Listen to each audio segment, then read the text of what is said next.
नमस्कार दर्शक बंधु उत्कल 24 न्यूज को स्वागत करुच्ची मु संदीप्ता महंती।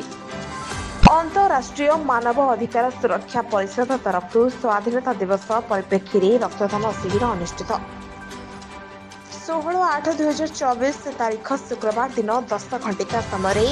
बालेश्वर जिला मुख्य चिकित्सालय रक्त भंडार कार्यालय ठारे अंतरराष्ट्रीय मानव अधिकार सुरक्षा परिषद तरफ स्वाधीनता दिवस परिप्रेक्षी में आज एक रक्तदान शिविर अनुष्ठित हो जाइए।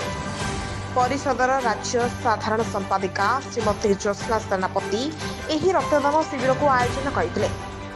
यह शिविर को मुख्य अतिथि भाव जिला मुख्य चिकित्सा अधिकारी श्रीयुक्त दलाल सेन जगदेव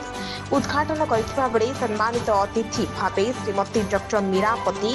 टाउन थाना अधिकारी श्रीयुक्त अशोक नायक, इंजीनियर ऋषिकेश साहू, बिंबाधर सेनापति, सरोज लेंका, निशित बारिक, विक्रम पंडा जोग देथिले।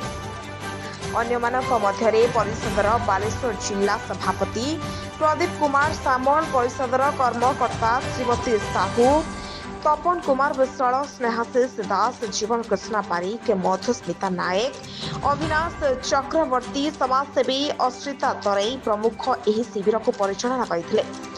वर्षा हेतु कार्य किछिटा विलंब विच्युति घटिथिबा बेले कार्यक्रम श्रृंखलित भाव में समापन होइतिला। यह रक्तदान शिविर में दिबा 11:30 सुधा 15 यूनिट रक्त संग्रह होइतिला एवं यह दिबा 3 घंटिका समय पर्यंत चालू रहितिला। मो नाम ज्योत्स्ना सेनापति, international human rights protection council मु स्टेट जनरल सेक्रेटरी अच्छी। आज पवित्र आमर स्वाधीनता दिवस उपलक्षे ये कार्यक्रम करूँ कि काली करूँ ना आज से देखु रक्तदान ठारू महदान आठारू पुण्य काम किसी ना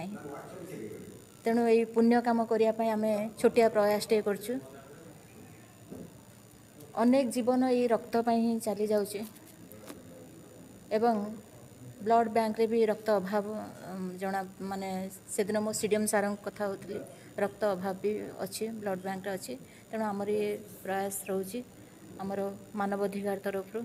आमर समस्त मेंबर्स माने डोनर्स माने आसिकी स्वेच्छा से माने आग्रहर सहित रक्त दौरान आशा तो करी 30 बट आज जो पाग पाग मत लगुना कहीं से हम जहाँ भी हो जो जी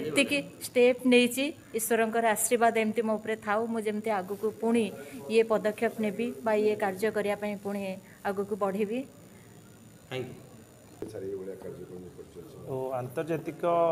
मानवाधिकार सुरक्षा संस्था बालेश्वर आज गोटे महत्व उद्देश्य ये ब्लड डोनेशन कैंप ऑर्गेनाइज कर प्रत्येक तत्वावधान होती। प्रथम कथा होठार जोगदे बहुत खुशी अनुभव कर आंतरिक शुभेच्छा ज्ञापन करुँचे बर्तमान ब्लड बैंक रे बहुत एक्यूट सर्टेज अच्छी ब्लड्र आउ ब्लड्र कौन विकल्प ना टेक्नोलोजी साइंस जिते एडवांसमेंट हेल्ले ब्लड को केवे आर्टिफिशियल वे केवे प्रिपेयर करा जाई पारे नाही से समस्ते जानते रक्तदान महदान अच्छी एमती समय रक्त आवश्यकता पड़ी थाए आउ से रक्त सर्टेज केवे न हो समस्ते इटा को हृदयंगम करने उचित अच्छी एवं केवल मानवाधिकार कमिशन आमर जो शाखा अच्छी नहीं आपण मान माध्यम समस्त को अनुरोध करी जे रक्तदान करंतु रक्तर कौन विकल्प नहीं एवं आपणकर दान एते महत्व जे अन्यर जीवन रक्षा करिपारुछि एवं अन्य को गोटे नूतन जीवन दे नूतन माने समाज संस्कृति रे मिसिबार गोटे माने दौछि साहाय्य करुछि सहायक होछि से समस्त को वार्ता देवी यथा संभव समस्ते रक्तदान करंतु। मोर यही भाषण शुणुचंती मु समस्त को अनुरोध करुछि जदि आमे 6 मास भितर निजर ब्लड टाकू अन्य मानक बचेबा को न दऊ ताले से गुड़ा झाड़ा पोछा जीवन रे सबुठ दान होची महादान होची ब्लड आपण मानकर जदि जीवार शेष मुहूर्त रे केवल धुआं ही आपण सहित जीव घर बाड़ी टंका पैसा किसी जीवनी जो मानकर ब्लड दरकार जहाँ किसी थिले भी केवल ही ब्लड दरकार 6 मास रे एटा झाड़ा पोछा रे जीव कहीं मोर यही रक्त देई जदि अन्नर जीवन बचेबी ए भाग्यर मु कहीं बंची पारि ତେଣୁକରି ମୋର ଭାଷଣ ଯେଉଁମାନେ ଅଛନ୍ତି ମୁଁ ସମସ୍ତଙ୍କୁ ଅନୁରୋଧ କରୁଛି ଯେ ସମସ୍ତେ ଆସି